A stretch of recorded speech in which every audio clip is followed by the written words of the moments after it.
Good afternoon, everyone. We'll make a start. I'm conscious of time and I know how precious it is for us all.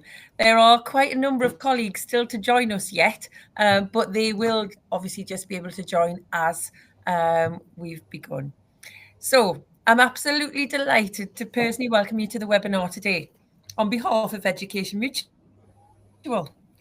So I'm Louise Levy, Director of Education Mutual and Chief Operating Officer of Bishop Wilkinson Catholic Education Trust. We're a large MAT of 47 primary and secondary schools in the North East, and we cover 4 different local authorities and have 2,000 staff. So it's absolute madness. And basically, I just want to say, I know whatever you're going through, we'll be going through, or have gone through, or will be about to face in exactly the same way as you. So it's very worthwhile though, isn't it? And I'm just a bit excited that so many friends and colleagues from across the country have actually said we're going to come together this afternoon to take part in this webinar. We're expecting 60. Now, like any good party, there's always dropouts on the day and things that come up, illnesses, issues. So we'll not take offence at that. We absolutely understand. But I thought that in itself was testament to why we do this report. We had 715 respondents to the questionnaire and the Wellbeing Index, which was amazing. One thing that I thought stuck out a mile, and you'll be able to see this report very soon if you haven't already, 93% of the respondents were female. So it's no surprise, looking at the celebrity squares that I'm looking at, about the gender split. But it's something I'm going to take away. We do have male school business leaders, whether that's secondary or primary. And I'm going to take away that learning point, because whilst we know when we go to conferences, etc., there may be a particular age. I would hope we're addressing that as well for succession planning. But also the gender split's something very interesting. So I definitely will take that away. And those who know me know just how passionate I am about our profession. And in a school, any school, no matter what size, where you are across the country, a really effective and warm and professional school business leader is essential, whether it's for the staff in the school, the parents, the suppliers that you interact with every day, or the children. It's absolutely essential. And that's why, and again, those who know me will have a smile at this, we don't have back office staff in our trust. And I would absolutely attack anybody who call their staff back office. You're not in a cupboard, you are providing essential services. And that is absolutely what we call our staff teams in our trust, essential services staff. So today, you as essential school staff are taking the time to invest in yourselves and our profession, your schools and your children that you serve. You might think, why is that when we're looking at a school business leader wellbeing index? But actually, you are serving those children by being here today. So to set the scene for this afternoon, amidst all of this excitement, I must remember to introduce our panel. So that's Sarah Louise Briggs from Bishop Hogarth Catholic Education Trust, and Angela Young from Dryden and Hilltop Federation Trust. You will notice the Geordie twang that seems to come across from us. And I promise it wasn't pre-planned. Education Mutual put us all together. We weren't on the phone to each other. But ultimately, we're from different settings as well. Dryden and Hilltop are special schools. And that is such a needed voice in this profession as well. So thank you for joining us today, panel. And we also have Nici Foote and Terry Stockton from Jigsaw 24. They're an IT support service company, and Nici's contributed to the research in the resources session for the past 2 years, and also been part of EdFest that I was happy to come to. So you're both very welcome. And you'll also be attending 3 business leadership roadshows. And that shows the investment that Education Mutual are putting in to discuss with ASCL how technology can support the SBL community. And those who, again, know me would confirm that I openly accept my massive knowledge limitation in the IT arena. I don't mind admitting that. However, I have to say that I'm now becoming thirsty for more knowledge. And a lot of it is due to AI as well, because we know nothing really about it. We know little snippets. We don't know enough in this profession about, but I'm hearing so much about the introduction of workflows, of technologies that can benefit our teams and save money. Not that it's to cut posts, it's to actually stop repetitive tasks. It's to save time and allow our team members the time to actually analyze and to come up with plans and be more productive. So I'm really interested to hear your perspective on things for this profession, Nici. So thank you for that. No worries. And ultimately, I think we know that being school business leaders, it's in our makeup actually not to say no to additional work. But we'll talk about that later from the report when we look at the index. And when I was asked to help develop and set up Education Mutual, I couldn't wait because it's all about this profession and school staff in general. And the advocates and renewals team at EM, as far as I can hear from all of the questionnaires that are completed by serving school business leaders and head teachers, but in the main, serving school business leaders, they actually foster excellent relationships with yourselves. And that is all about protecting school staff, protecting school budgets, and preventing sleepless nights and staff absence. Because as far away as we're aware, that's what we're all about. And that's why we take the time to learn about school business leadership and how school business leaders are feeling, and listen and see how we can help. Because we are serving staff too within schools, so it's invaluable for us. So today's session, we're thrilled to have people attend from schools for that support. And we have a wellbeing steering group at EM that ASCL are part of, ISBL, and the Confederation of Schools Trust. Now that, for me, just adds to the gravitas of why we're looking at school business leaders' wellbeing. So don't feel guilty for taking an hour today. I hope you've got a cup of coffee with you, because I ran off and made one, because it might be the last warm cup of coffee you get for a while, and the first probably. And also see it as a bit of therapy and investment into yourselves, which, you know, it'll make you a better leader. And I just wanted to convey that there are so many opportunities for us. I want us to start a bit of a revolution, actually, to change the narrative about working in schools to a positive one, whether that is via supporting school leaders, supporting via IT. However, it's got to be positive. I truly believe that schools are the best workplaces you could ever possibly be part of. For 6 years I have been, and would never go back to working in the private sector, because ultimately this is where it's at. We've even got such a supportive community, and I hope you feel that in your own schools. Yes, there'll be fractious and fraught sometimes because of the pace and the relentless changes we've got to deal with. But I hope you can support each other.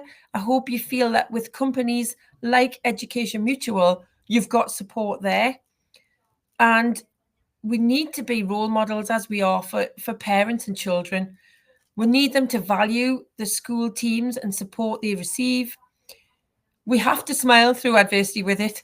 But actually, we need to look at us after ourselves and all of our staff in schools to make sure that smile can stay on and deal with it in the right way, whatever adversity we have.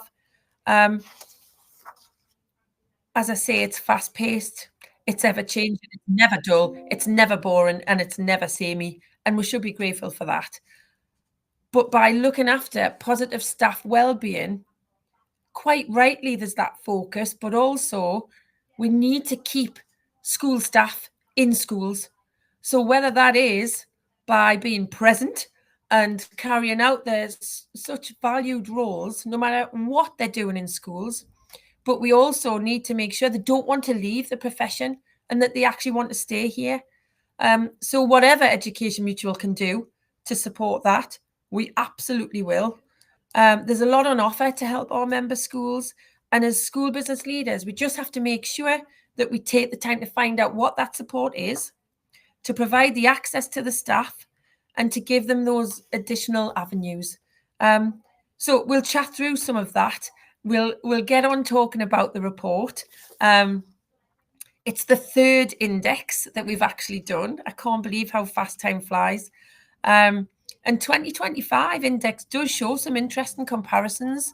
So because of those comparisons, we're now able to track progress, highlight trends, and the report is now live on the EM website.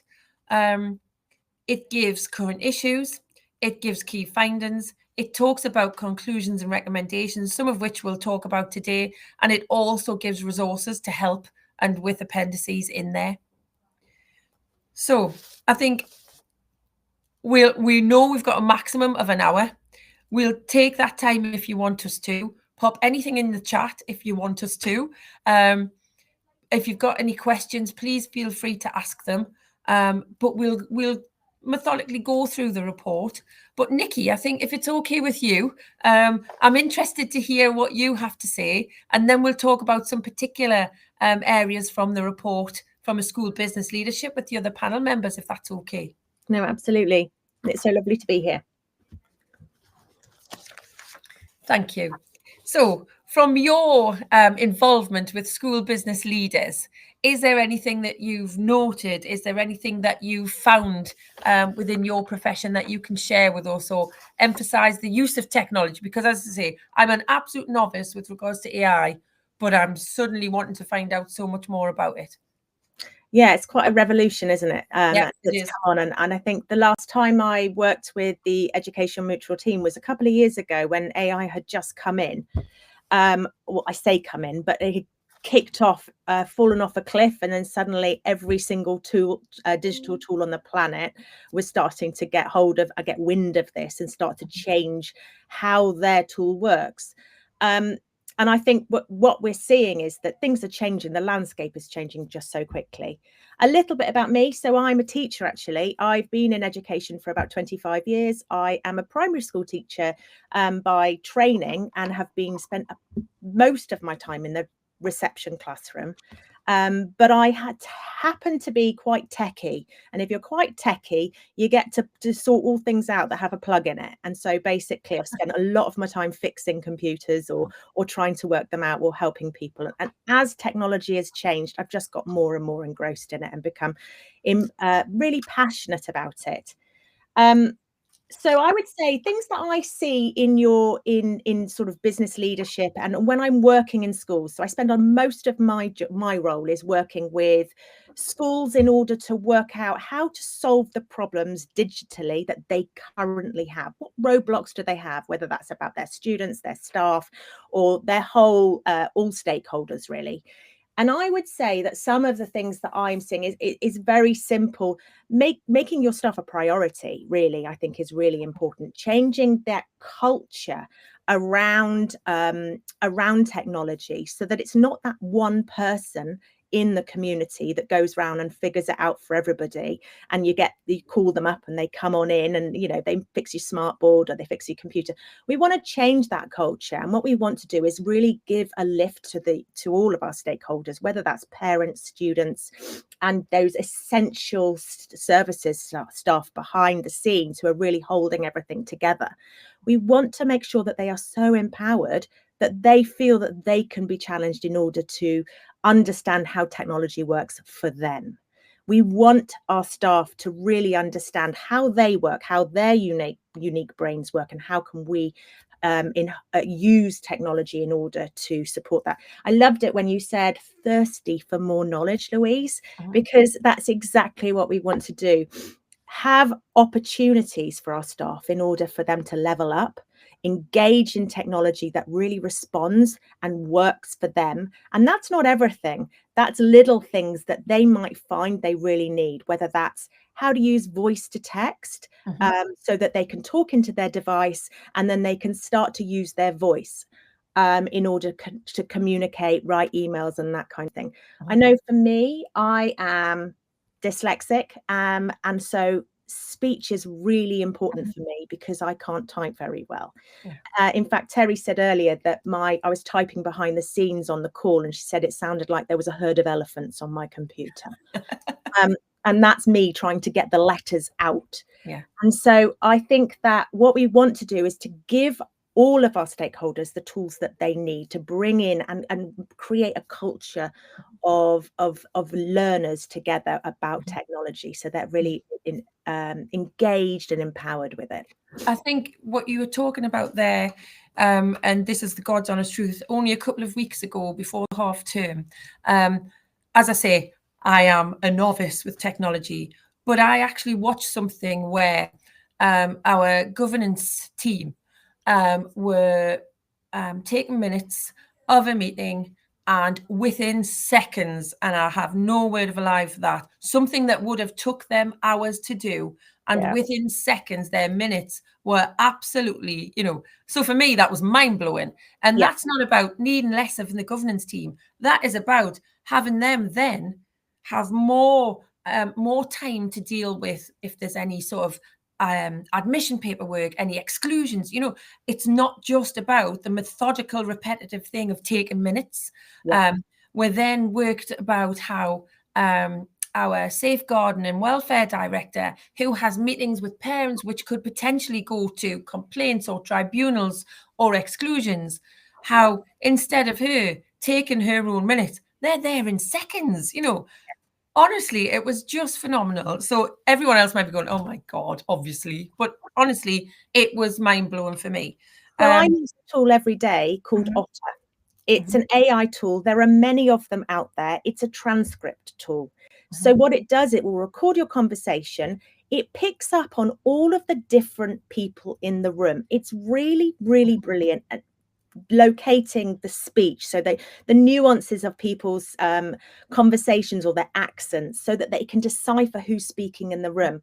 But it also will let you go back and kind of ask it questions like, what was Nici's actions for this meeting? What's the targets? What is the overall consensus about? Blah, blah, blah, blah.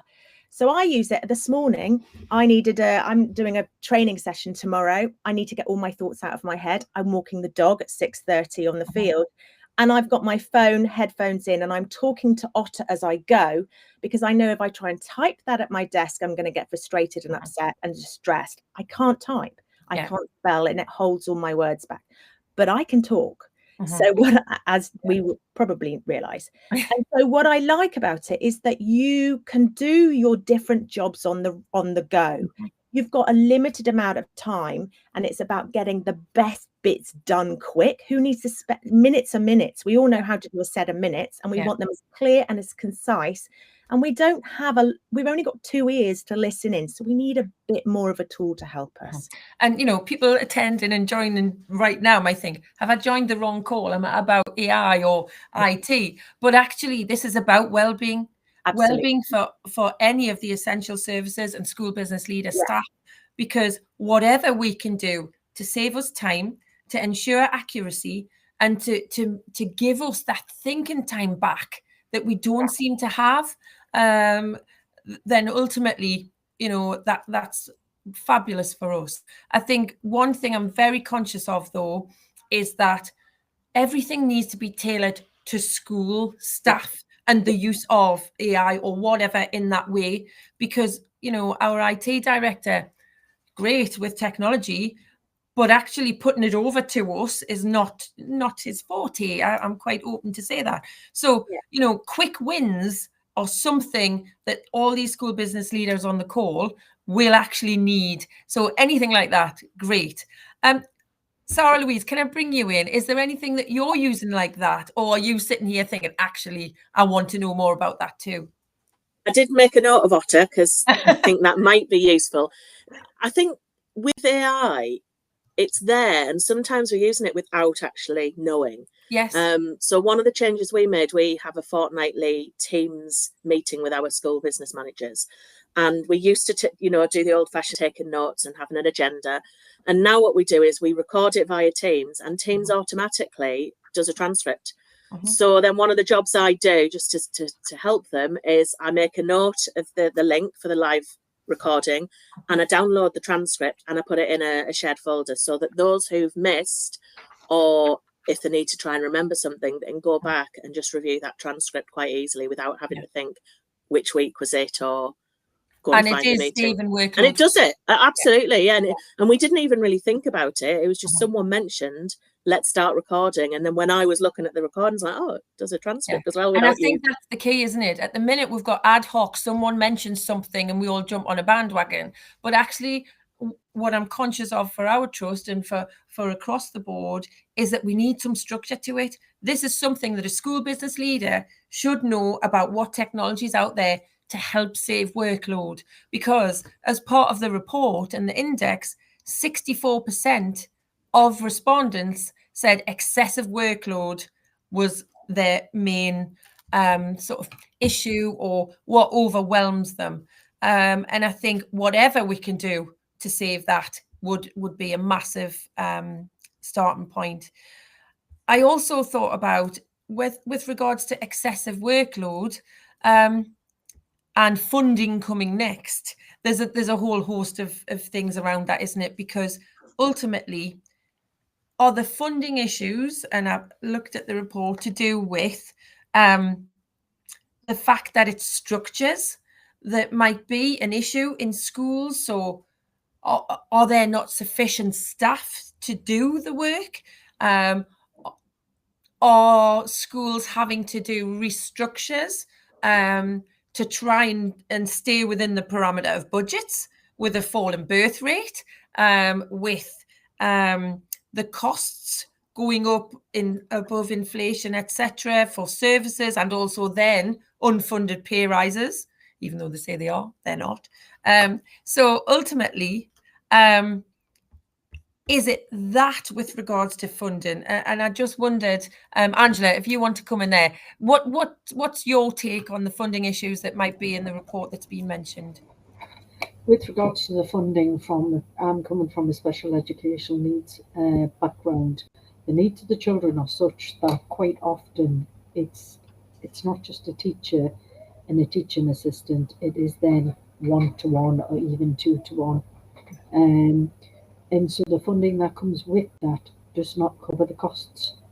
Yeah. So the rest of the school, and if you know by the national guidance moving forward, yes, the numbers of pupils might be dropping across the board, but the SEN requirements are not. Absolutely. They're absolutely escalating in that direction. They understand by government that it is not sustainable for the local authorities to be able to continue to support and keep expanding the specialist educational needs settings.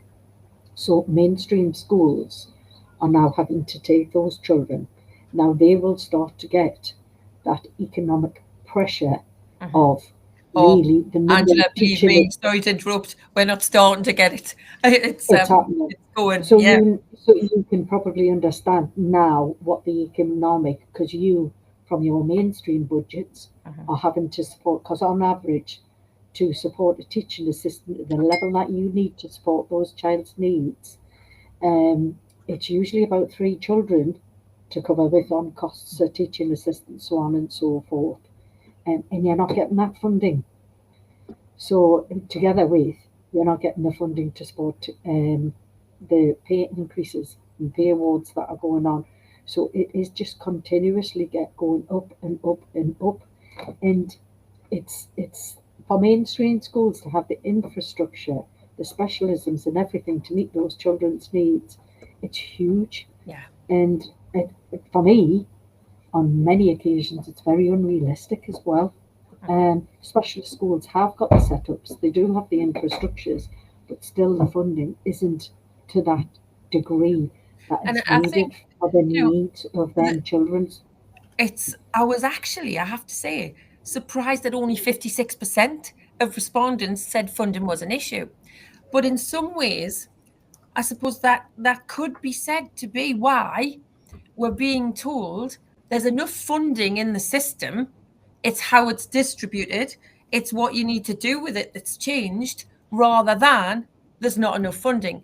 And it depends, I suppose, where you are, what the makeup of each individual school is.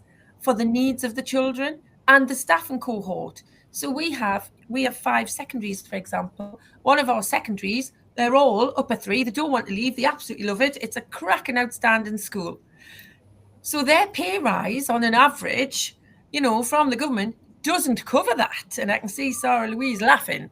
So whilst they're saying it's funded, it depends on your makeup of staff, obviously, as everyone knows. But ultimately, it's horses for courses in each individual school. But if only 56% are saying that funding is an issue, I can sort of see where that's coming from. And until I read that report, I just thought everybody in education was finding that funding was a problem. So that was interesting for me too. And I think a lot of it, from some of the research questions, you'll see when you actually read the report,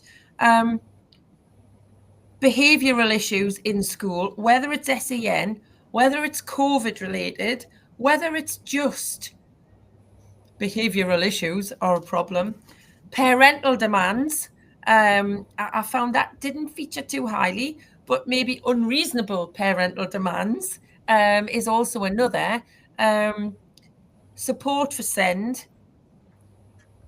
It's therefore not unreasonable to see that staff absence is an issue, and then why Education Mutual are trying to do things to prevent staff absence from occurring. How do we keep our staff in schools and provide the support? And then when they are off, what can we do to get them back? So it's a perfect storm. Well, from my perspective, especially where staff wellbeing is concerned, Education Mutual by far, because I've worked at a primary school prior to this, but it is absolutely key and essential part of our whole wellbeing process, Education Mutual. Yeah. If the amount of staff that we direct now, it's almost part of our absence review meeting when people are returning back to work. It's the first thing that's passed to our staff, and our staff are just looking at that. Say, for example, we all know how GPs trying to get past the GP receptionists, the most difficult thing. You can phone that, you can get in touch with the service provided by Educational Mutual. And we've had staff not going off due to the fact they've had a prescription waiting at the end of the day to pick off. So it is absolutely key and invaluable physiotherapy service. The only thing that I've mentioned to Dee that I asked her to look forward, especially from an SEN school, is chiropractic service, because of our moving, handling, lifting, everything of that nature. So she hasn't got it on the radar, but there's other things. The menopause thing is absolutely key because we have established.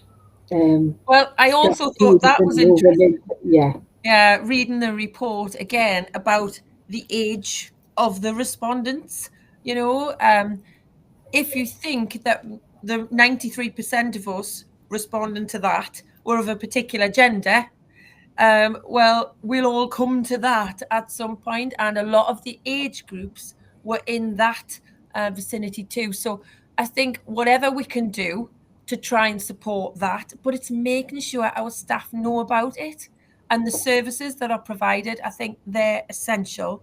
The most beneficial services offered, linking back to the index, number 1 was the helpline, number 2 was counselling, and number 3 were HR sort of conversations and encouragement to go to your own HR departments.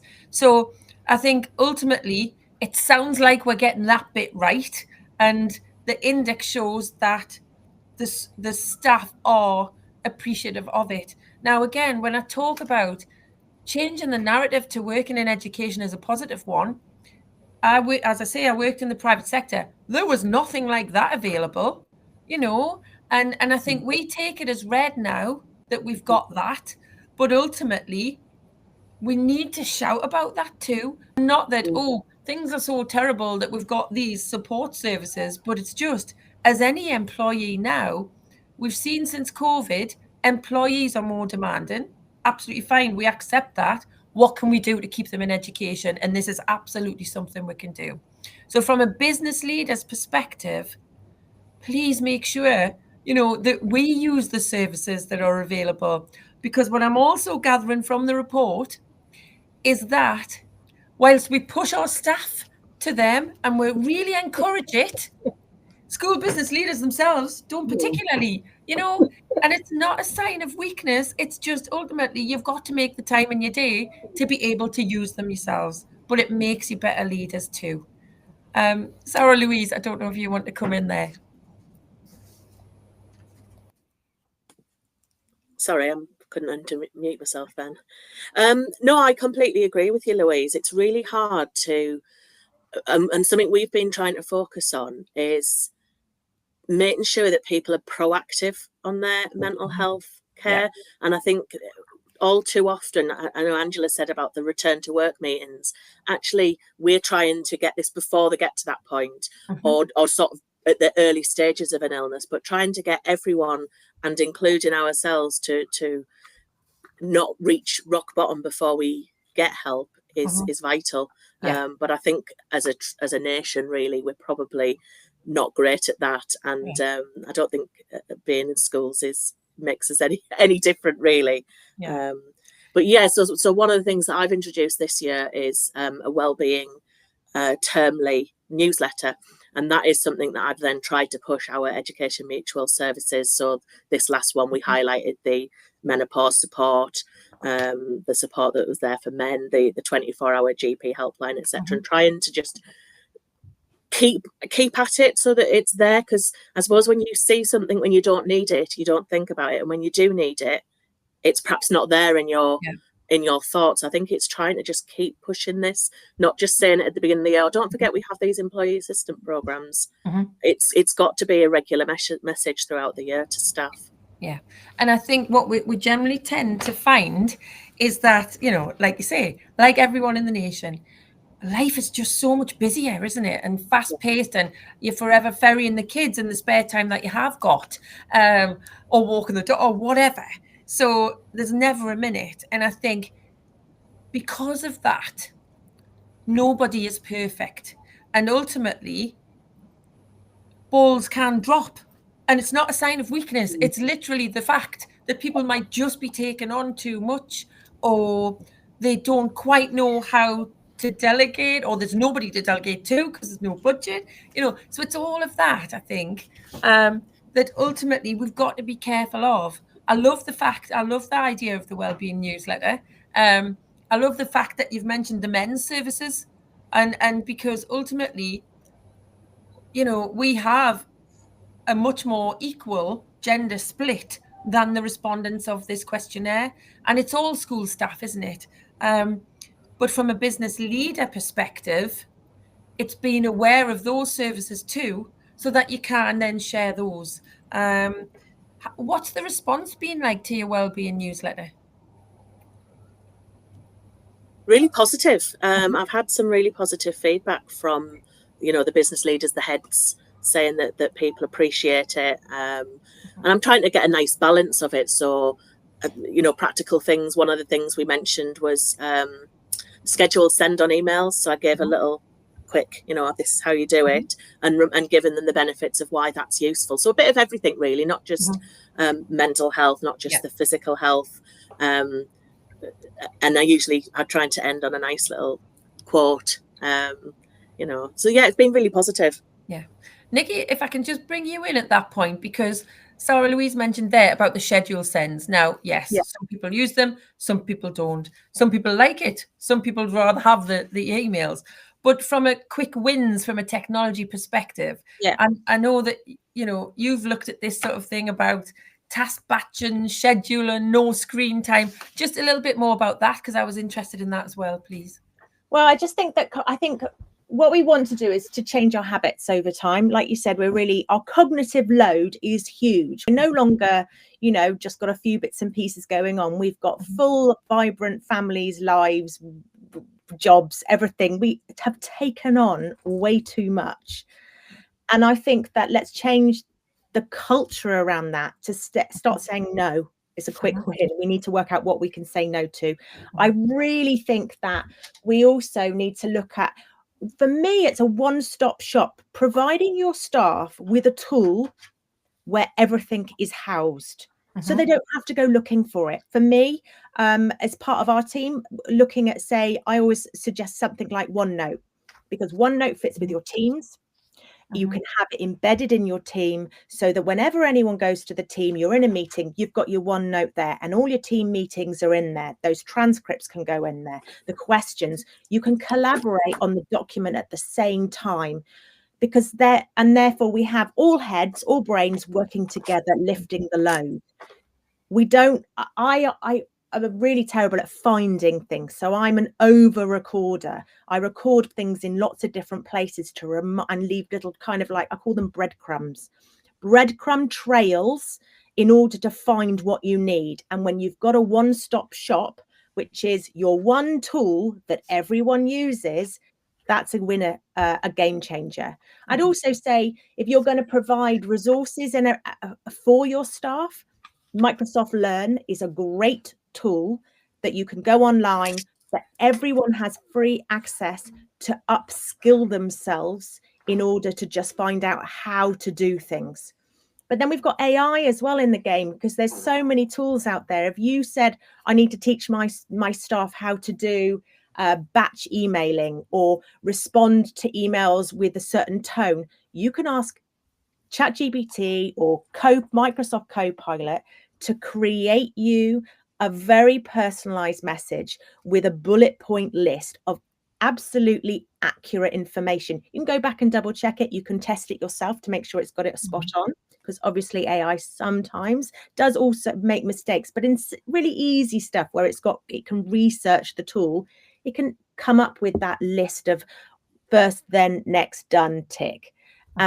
And I would say quick wins are just having these really accessible places, one-stop shop, getting that stuff in there, but then also being able to just create really quick, simple systems for yourself in order to share that information. Yeah, thank you. And I think, like you say, involving your team in that, again, 47% said the next level of issue, if you like, was problems with staffing. And 53% said a lack of understanding of the business leader's role by colleagues. Now, that's a recurring theme. And I think from my perspective, I think whenever I'm talking to anybody about life in schools, I'm forever explaining the variety of things that a business leader, either in one school, across a number of schools, or in a trust, have to actually deal with, because it's mind-blowing. It really is. And that all balancing all of those plates all of the time, but making sure that your staff still feel that, they are valued, that they are supported, whether that be the essential services teams and the non-teaching staff or teachers, however it's done, whether that's via the SLT in school, the business leaders. It's about making sure everyone is held to account and also feel supported and valued. Because if people feel supported and valued, they're more likely to be able to deliver in their role and to be less likely to fall off the rails. So however we do that, I think that is critical. And it's making sure that the tasks that a business leader can do, whether it's performance management, whether it's arranging training, mentoring, support, coaching, because a lot of I suppose in previous days gone by, it was, they can't do that, we'll put them on a training course. It's not about that. For me, it's much more effective having a mentor or a coach that will speak to people about how to do things properly. That's the key. And I think trying to arrange that is massive. And will have a positive impact on the staff's mental health and well-being. And then the fact that the business leader won't be having to be bothered by that so much, if that makes sense, because they'll be on a path. They'll know exactly what their objectives are. They'll know what's expected of them. So And the same with those sickness absence reviews when people return to work, or as Sarah Louise says, before they even go off. The staff knowing that you're investing in their well-being and their health is massive. So as much of that can be done is ultimately the key. And I know a lot of it is about time, but a lot of it is about not valuing that, which is also critical. So thank you for that. 43% of the report said long unpaid working hours. I think, you know, and I'm not being flippant about this, I'm really not.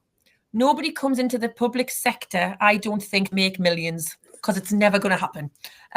So I think there's a lot of goodwill in schools for the benefit of the children, because at the end of the day, that's what we're all here about. And that's not me being cheesy. That is absolutely, you know, so many of us have our own children, and we absolutely give to the schools what we would want our own children to have had or have now. And I think that is absolutely vital. So we rely on goodwill an awful lot. But I think if people are enjoying their work, no matter what sector you're in, I used to love my previous role before I came here, and I would have said the same. Long unpaid hours, it's in you, isn't it? It's whether you're like that or not. And if you feel that you're doing it for the children and their benefit, you'll do it all the more. But the clever thing comes from knowing when that's having an impact on your own well-being and balance in life, and not doing that too much. So I don't know, Angela, how do you combat that? Any little snippets of wisdom? With regards to your own well-being, I think it is vitally important that you actually take that into consideration. And I have to say, following on 3 projects that I had to get completed in a week, it was about exactly what you've just said, making sure that everybody's involved, understands what your planning is. So I had all of the senior leaders, the site managers, everybody. I shared it with them in every aspect of each of the projects, what I was planning. And then it was great because I got little bits of snippets of input on how they could help and make it easier. So don't feel that it's always got to be just yourself, because it is invaluable that, and we do take an awful lot on and think, this is my job, this is my role, and this is my responsibility. But honestly, when you do share a little bit of it, some of the things that you can't see at all, that somebody might just come along and give you something, you think, that's great. Yeah. And absolutely I can see, brilliant. you don't mind the same, but I can see you share an office, okay? At any point through those projects, did you actually take yourself out of that environment and go somewhere else? So, and what you could get maybe done in an hour that was vital for those projects, you might not have got done for 3 hours sitting in that office because the phone's ringing. People are coming in and saying, Angela, can you just, did you do that? Because that is something that I drum that into my team, because that hour away or whatever morning might actually get you a week's worth of work done. Well, I'm very, very fortunate that I do cover across Dryden and Hilltop, so it's 2 high schools with special educational needs. Yeah.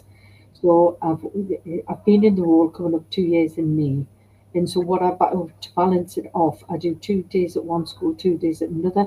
They're very, very flexible in the way in which, because there's certain periods of time where one school might need something much more than another school. So there's that flexibility because it is a federation. But there's one day, and that's where I do work from home, and that is the uninterrupted, and I set myself certain challenges. Say, for example, the last week or 2 weeks has been SLAs, moving towards the SLAs, doing my SLA contracts, schedule and everything. That is vital. That is something that is very specialist for myself. So doing that on a Friday and being able to get to both of them done. So it's that type of things as well. And that was coming out from the report actually as well, to look at how the actual hours, where the hours are completed as well and conducted. Now, I suppose we're slightly fortunate in our world of essential services that there are opportunities for that, maybe. But we are, in this world of new flexible working requests, we are seeing that across all different roles in school. And if we, going back to my point about recruitment and retention, we are absolutely going to have to look at that. Now, how we structure that, I think, is something that, again, we might need to take some advice on from outside of this sector even, because ultimately there will be ways of working that will manage, I am sure, that the children still get the best, and that actually, again, saves time, saves stress, saves on the well-being of school business leaders, absolutely. But I understand completely that some schools won't be set up in that way, and it's how we try and do something to accommodate that as well across the sector. So I think that it is something that we absolutely need to look at. We need to attract good candidates, but we need to keep the good candidates that we've got already and the good staff. And that might be one way. But that was absolutely coming over from the report, that we need to look at that sort of challenge and how we fill those gaps and how we do that succession planning. As I say, the respondent age group, that again was telling really. How we raise the profile of the SBM. Nici, and I'm always interested, you've mentioned your teaching background, about how staff from outside of the essential services group view the school business leader role, and what do you know about it? How do you know about it, other than your personal interactions with the school staff? I think it is about personal interaction and getting staff to understand and know each other. I think it's about, and I think that goes along with well-being really, is how do we get our teams to really care for each other, build that culture around community, whether that's bringing staff together to support each other or understanding and respecting the roles that we have. Yeah. But I also that everyone has. And also, I think it's looking at that culture that we have, that we grow and we support. When we were, I think we've mentioned so much about culture, and I think when you look at the business leaders, often they are so busy that actually people, when I go in, I see them more going into schools because I interact with a lot of different people in different spaces. But teachers, what I think is that they actually spend a lot of time in their four walls of their classroom. They find it very difficult to get out. And I often say to them, they don't know what they don't know, because they are with the students all of the time. Yeah. So it's just getting them to really understand and have that open dialogue or share those pieces of information about all of the community, so that everyone's really aware of those really vital roles that we play. And I think that's absolutely it. What I say to a number of business leaders that I talk to who say to me, nobody knows what I do in school. Well, you need to tell them. You need to tell them in the right way, on an inset presentation, on an after school meeting. Just go through the different tasks or your role and level of responsibility. Our secondary schools, they're dealing with a £10 million budget in finance. The school staff would have no clue really about that. So it's that. So if they're not told, then they won't ever know. So the only person that can do that realistically is between the head and the business leader. And that is something I would massively encourage, because when people do know, they will have the respect that they should. They will have, they'll think, oh, maybe I shouldn't just go bombing in there to talk about this, that, and the other. It's not that you want to stop them or stop that relationship from flourishing, but it just makes them that bit more mindful, which then helps the well-being of the business leader as well. And I think it's up to the business leader in as many ways to tell them. Yeah, I also think that, it's really up to them. I would say lead by example. Your well-being starts with you. So you model that well-being, you model the language that you respect. If you have in your email that I don't respond after 6 p.m, but feel free to email me, but I'm not going to respond. Do you know what I mean? Yeah. People start to know and understand those boundaries. And one of the things I think about teachers is we have a culture in education of never being able to do enough. And I think if you listen to the conversations that teachers have in the staff room or in their classrooms, there's a lot of moaning about what they do after school hours, how much time they spend on things. And I think actually sometimes it's time to change that. It's time to stop it. Teachers should be working within their time frame. And if we can't, then we need to work out how they can. And I think that let's talk about that language so that we're having a positive language around well-being, instead of that draining, I'm doing too much, I'm not surviving.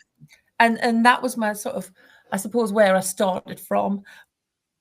Positive about working in schools, about wanting to come and work in schools, and to remember that they're such vibrant, amazing places to be part of.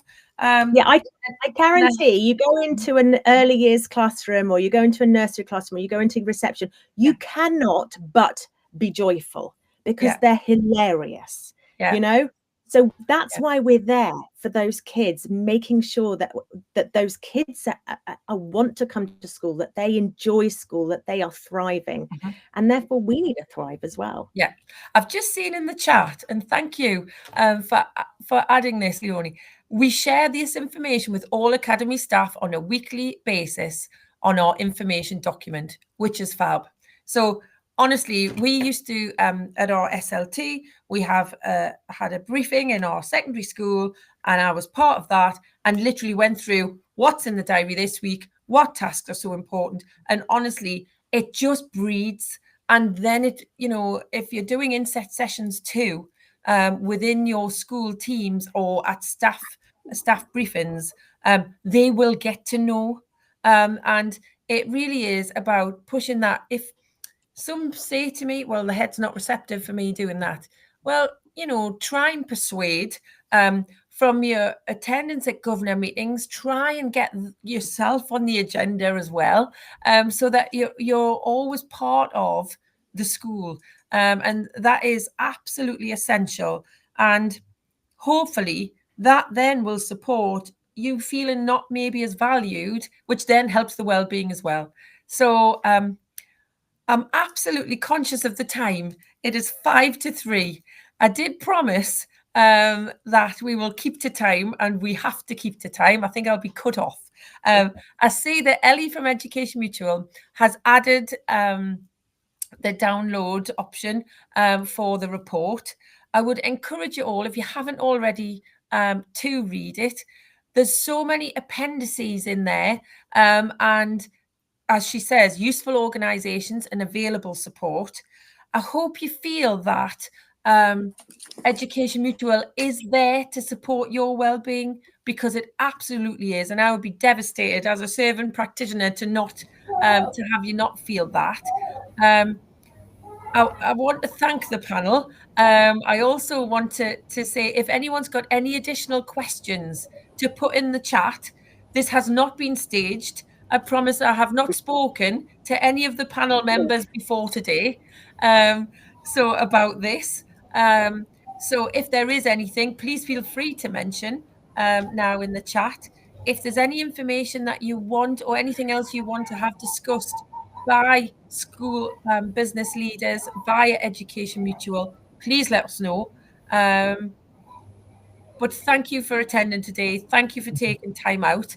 And thanks ever so much to the panel. Your insight and just making it real is something that I'm really keen to make sure continues. And if anyone has any other questions that they don't want to ask today, please feel free just to get in touch with Ellie or anybody at Education Mutual. But thank you. I have kept to time. I don't think there's any additional questions. But appreciate that, and good luck. Thank you.